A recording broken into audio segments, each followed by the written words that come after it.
Hello दोस्तों, नमस्कार. How are you? I hope all of you are doing well. So I'm your friend Shivani and welcome to my channel Journey with Shivani. तो चलिए दोस्तों, जैसा कि आप सभी जानते हैं, मैं आप सबके लिए नॉवेल्स के सार लेकर आती हूँ अपने शब्दों में कम समय में, ताकि आप सब नॉवेल्स भी पढ़ लो और आपको दिक्कत भी ना हो। तो आज फिर मैं आपके लिए ऐसी एक बहुत ही जबरदस्त सी कहानी लेकर आई हूँ जो इंसानियत को सोचने पर मजबूर कर देगी। तो चलिए दोस्तों, बने एंड दोस्तों वीडियो में अंत तक बने रहिए, क्योंकि आप सभी जानते हैं कि वीडियो के अंत में होता है हम सबका फेवरेट शायरी सेक्शन। तो चलिए दोस्तों, शुरू करते हैं अपनी इस जर्नी को। क्या आपने कभी एक बाप बेटे को अपनी मरती हुई औरत के लिए कफन का पैसा दारू में उड़ाता देखा है? कहानी थोड़ी अजीब है, मगर जब मुंशी प्रेमचंद सुनाते हैं तो हर दर्द सच ही लगता है। ये है कफन। धीसू और माधव बाप बेटे ऐसी जोड़ी जो कामचोर भी है मगर दिल से मजबूर भी। दिन भर बैठकर सिर्फ सोचते रहते, कहीं से रोटी मिल जाए, दारू मिल जाए, जिंदगी कट जाए किसी तरह। माधव की बीवी प्रसव पीड़ा में थी, तड़प रही थी अंदर, और ये दोनों बाहर आग सेक रहे थे। माधव कहता, कुछ कर क्यों नहीं लेते बाबू, कुछ उपाय करना वरना वो मर जाएगी। धीसू कहता, तो क्या करूं बेटा, भगवान की मर्जी। और फिर वो औरत मर जाती है। अब सवाल था, कफन कहाँ से लाए? गांव में हाथ फैलाया, लोगों ने थोड़े पैसे दिए, बेचारे बहू के लिए कफन ले लो। लेकिन फिर अचानक क्या होता है, देखिए आप सभी। उन दोनों ने कफन नहीं लिया, बल्कि कफन के पैसों से शराब पी ली। पूरी रात खाते रहे, पीते रहे। माधव ने कहा, बहू का कफन बहुत अच्छा होगा ना, भगवान खुद उसे कफन देंगे। धीसू बोला, हाँ बेटा, भगवान बहुत दयालु है। एक तरफ ये बाप बेटे थे और दूसरी तरफ समाज। क्या इनकी गलती थी या गरीबी की मार ने इन्हें ऐसा बना दिया था? इस कहानी का मुख्य संदेश यह है कि समाज में व्याप्त गरीबी और असंवेदनशीलता किस हद तक इंसान को नैतिकता और भावनाओं से दूर कर सकती है। प्रेमचंद जी ने धीरू और माधव जैसे पात्रों के माध्यम से यह दिखाया है कि जब इंसान लगातार भूख, बेबसी और सामाजिक उपेक्षा का शिकार तो वह धीरे धीरे अपनी मानवीय संवेदनाएं खो बैठता है। कहानी यह भी बताती है कि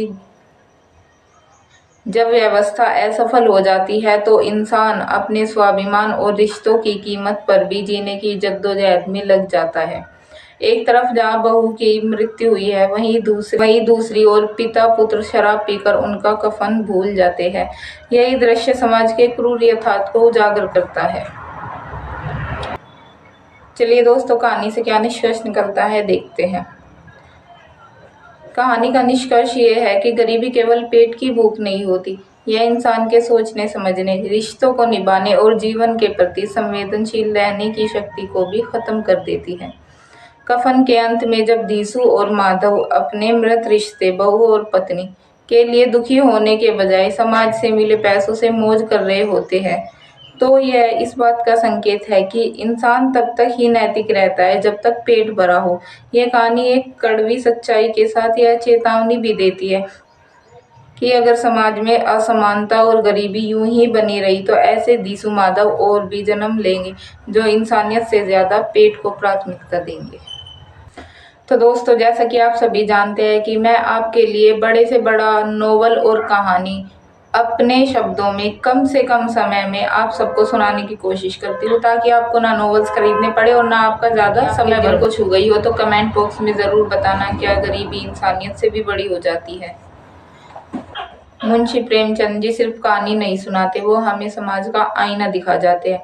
दोस्तों, अगर आपको ये कहानी सोचने पर मजबूर कर देती हो तो कमेंट बॉक्स में ज़रूर अपनी राय दें। और हाँ, अगली बार आपको कौन सी कहानी सुननी है, अगर आप चाहो तो खुद से मुझे सजेस्ट कर सकते हो, मैं आपके लिए उसी कहानी का सार लेकर आ जाऊंगी। अब वक्त है अपने शायरी सेक्शन का, तो चलिए शुरू करते हैं। चूल्हा चूल्हा तो जल गया मगर पेट फिर भी खाली था, रोटियों से ज्यादा आज इज्जत की भूख भारी थी। कफन में लिपटी लाश देख वो हंस पड़े, गरीबी के आंसू भी अब मजबूरी की हंसी बन गए। जिन हाथों में होना था कंधा वो जेब टटोलते रहे, कफन के बहाने मौत की बोली बोलते रहे। कफन बिक गया पर इंसानियत सस्ती रह गई, बीवी की लाश थी और सौदेबाजी सजी रह गई। गरीबी ने इतना मजबूर कर दिया कि मौत पर भी जश्न मना दिया। जीते जी तो जलाया अपनों ने बार बार, मरने के बाद भी मिली ना चैन की चादर यार। रोटी के लिए तरसे और चादर की आस रही, मौत आई तो कफन भी उधार की बात रही। जिंदा रहते फटी चादर तक मयस्सर नहीं थी, मरने पर कफन चाहिए था। हाय कितनी अजीब दुनिया थी। कफन ओढ़े पड़ी थी वो मौन, और वो शोर मचाकर खा रहे थे चवन्नी का बोझ। आई होप दोस्तों आपको आज की हमारी ये कहानी पसंद आई होगी। पसंद आई हो तो वीडियो को लाइक करना, चैनल को सब्सक्राइब करके बेल आइकन पर प्रेस कर लेना, और ताकि आने वाले नोटिफिकेशन की अपडेट आपको सबसे पहले मिलती रहे। Thank you guys, love you all, take care, bye bye, जय हिंद, जय भारत।